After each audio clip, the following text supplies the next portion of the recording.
Chosen one, anchor your spirit to what I am about to say right now. That strange, unsettled feeling you have been carrying since yesterday, the one you cannot explain and cannot shake, stop trying to silence it. It is not anxiety, it is confirmation. Someone in your life is shaking right now because of you. Not because of something you said, not because of something you planned, because of something you did not even realize you did. And the enemy is in a full panic today for one reason, and one reason only. He watched what happened, and he knows what it just set in motion. It all shifts now. The confusion, the wondering, the silence from that person. But here is the part you need to hear carefully. None of this is happening because you made a wrong move. It is happening because you made two moves you did not even know were moves at all. Think back to this week. Think back to that moment when you pulled back, when you stopped explaining yourself, when you went quiet and let the situation sit exactly where it landed. Maybe you thought you were just too tired to fight. Maybe you thought you were shrinking. You did not know it then, but something shifted in the atmosphere the second you made that choice. Something in the spirit realm registered what you did and sent a tremor into the life of someone who was certain they had you figured out. You did not find this message by accident. The algorithm did not bring you here. The Holy Spirit did. This is a divine appointment, scheduled before the foundations of the earth, arriving at the exact hour you needed it most. Stay until the very last second of this message, because in the next few minutes, I am going to name the two bizarre things you did that you completely missed. I'm going to show you exactly why the person watching you right now is still unsettled, still replaying the moment, still unable to move forward. And at the end, I am going to give you the declaration that seals this shift permanently, so the enemy cannot reverse what heaven just activated. Do not leave early. Your future self is begging you to stay, because if you click away now, you walk out before the verdict is read in your favor. I know what the last 72 hours have felt like.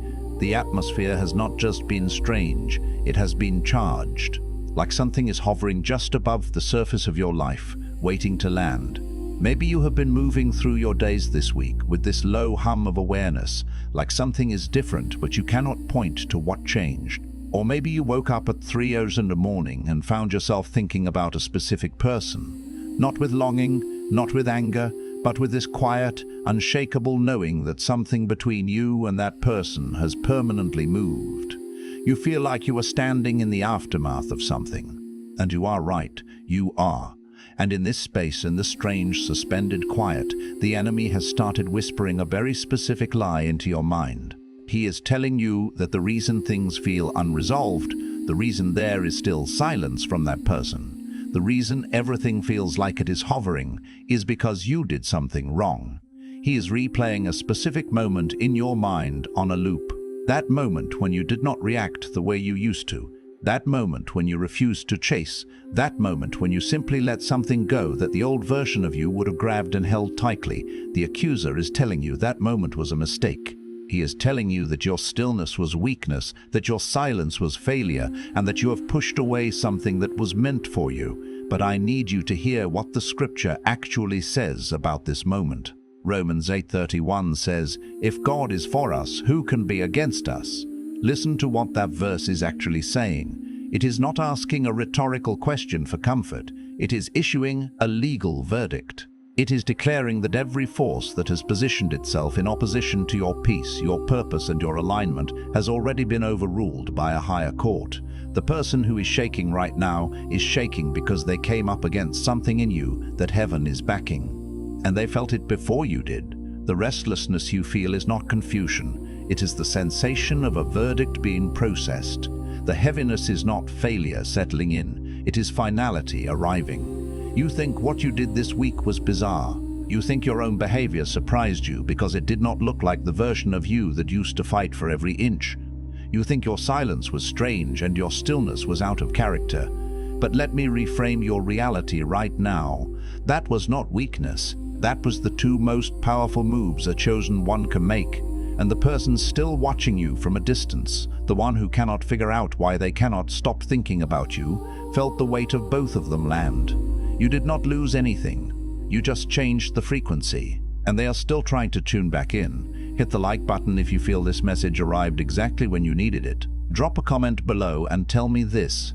What is one moment this week where you went quiet instead of reacting, where you let something go instead of chasing it, and you still are not sure if that was strength or surrender?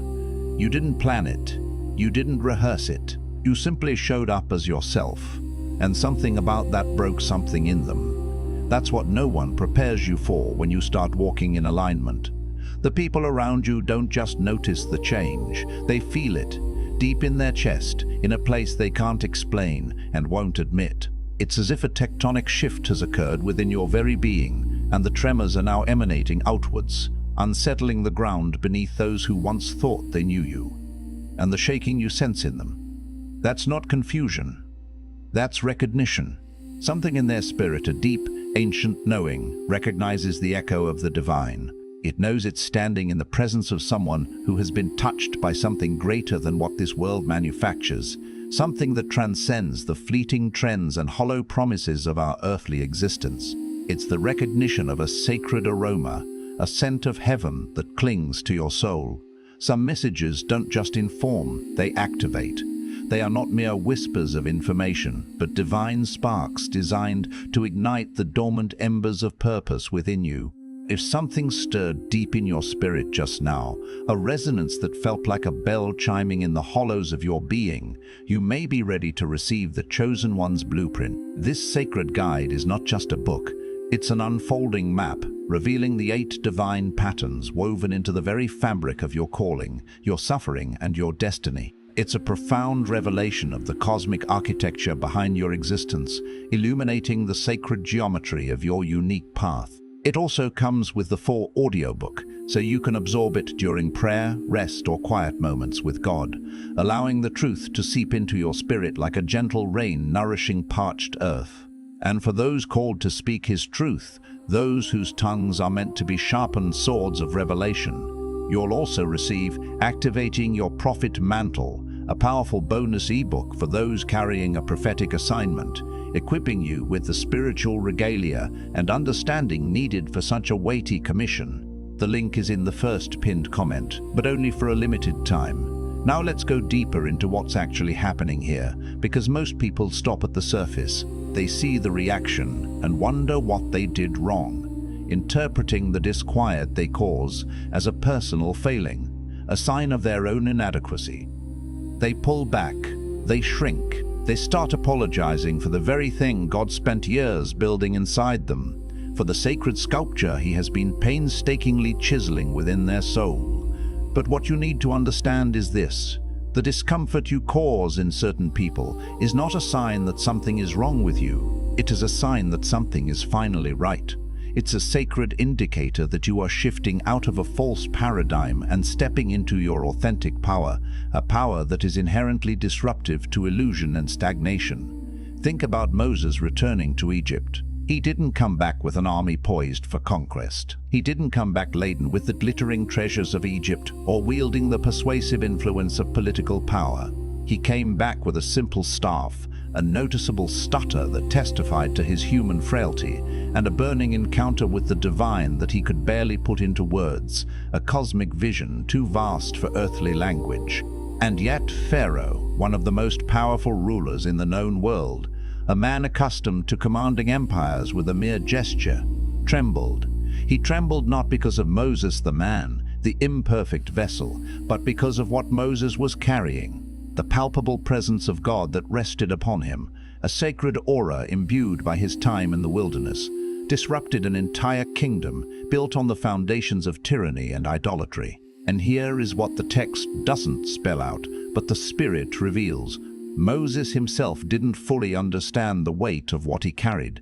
He was still wrestling with his own limitations, plagued by self-doubt, and kept questioning whether he was enough. And yet the shaking, the deep tremor of divine impact, happened anyway. The power he embodied was not contingent on his personal understanding or validation. That is the first thing you need to receive. The impact of your anointing does not require your full comprehension of it. Your spiritual authority, the sacred unction that rests upon you, operates independently of your personal enlightenment about its depths. God does not wait for you to understand your assignment, to chart every contour of your calling, before he begins to activate it through you. The fruit appears before the farmer finishes studying the seed, often before he even fully recognizes the seed itself.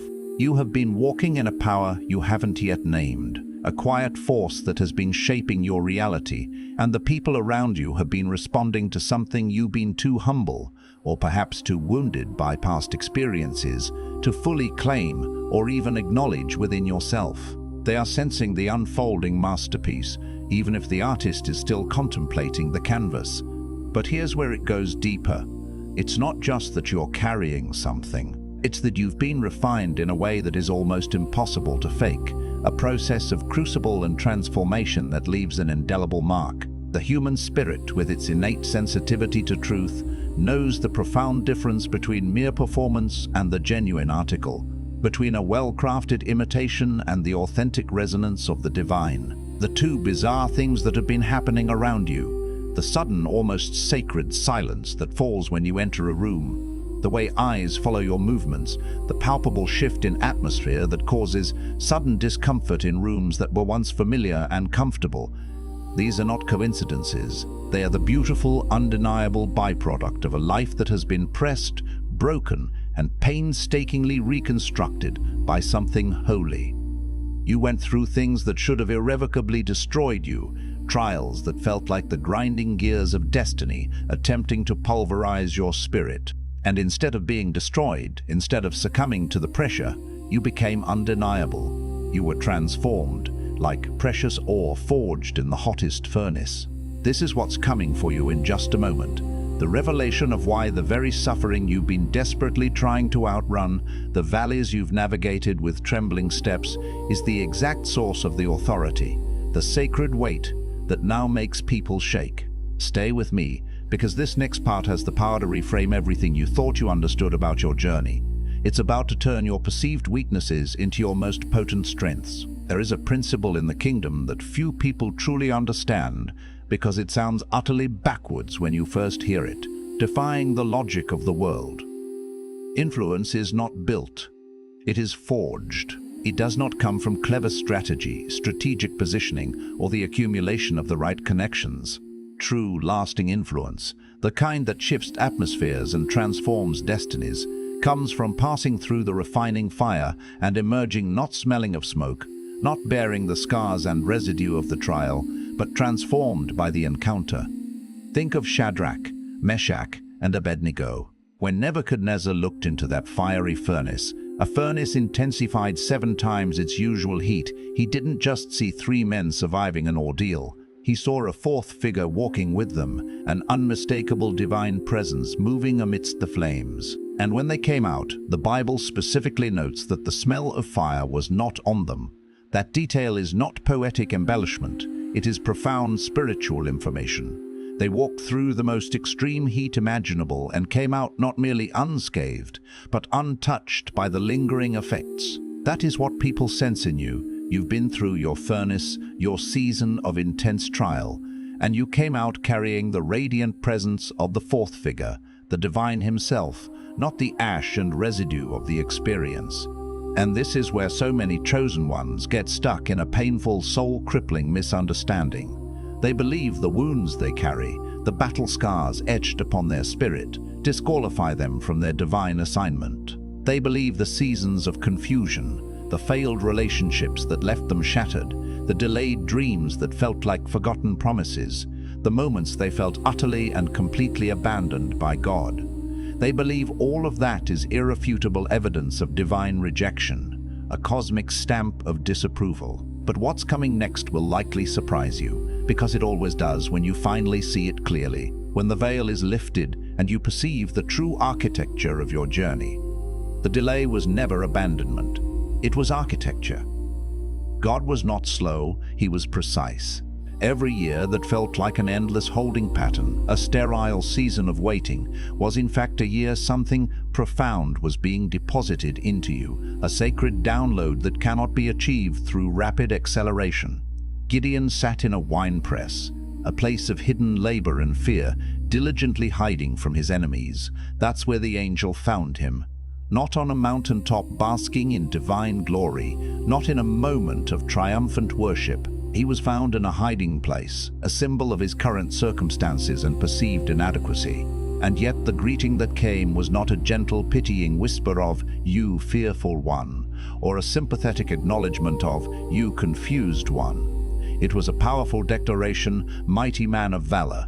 The angel addressed who Gideon actually was in the heart of God, not what his current desperate circumstances suggested about him. God has been addressing who you actually are this entire time, even when your circumstances were screaming a completely different, contradictory story, a narrative of defeat and insignificance. Now, once you truly grasp that profound truth, you're ready for this next layer. The bizarre things happening around you are not just spiritual reactions to your activated presence, they are also a profound mirror.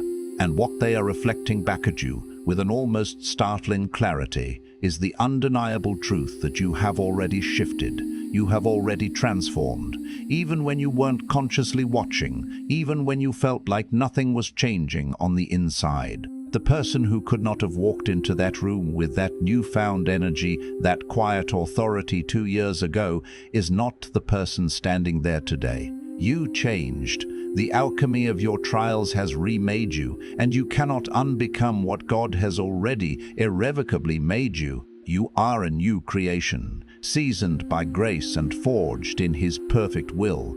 But let me challenge you with something, because this is the part that most people quietly skip past, the uncomfortable truth that requires courage to embrace. Carrying an anointing is not the same as walking in true authority.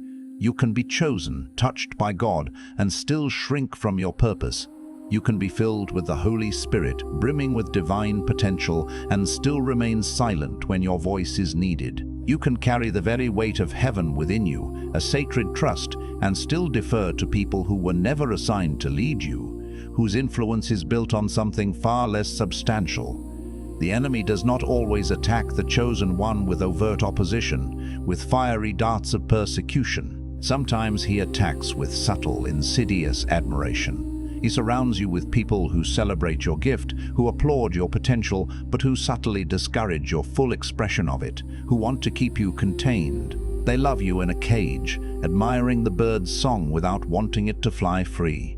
They want the warmth of your fire, but they flinch and recoil when you actually burn at your full capacity, when your authentic brilliance threatens to illuminate the shadows they inhabit. This is where the real turning point lives.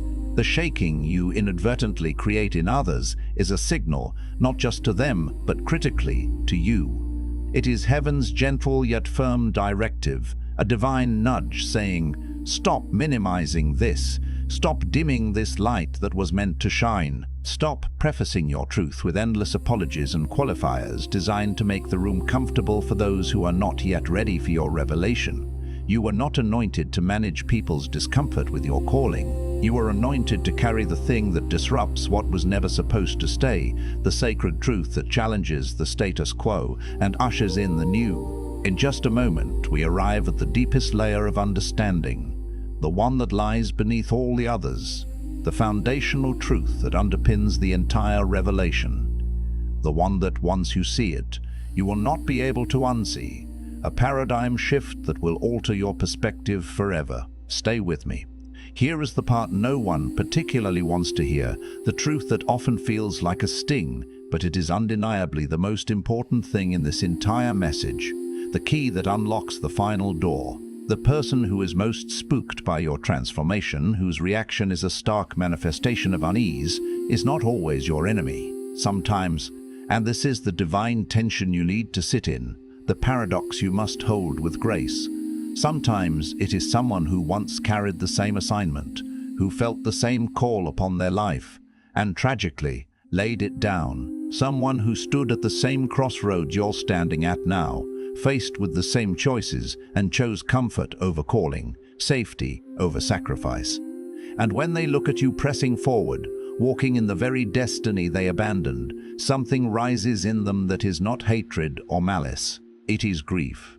a profound, silent grief they do not have the language to articulate, because your obedience is a stark, unavoidable mirror to their abdication.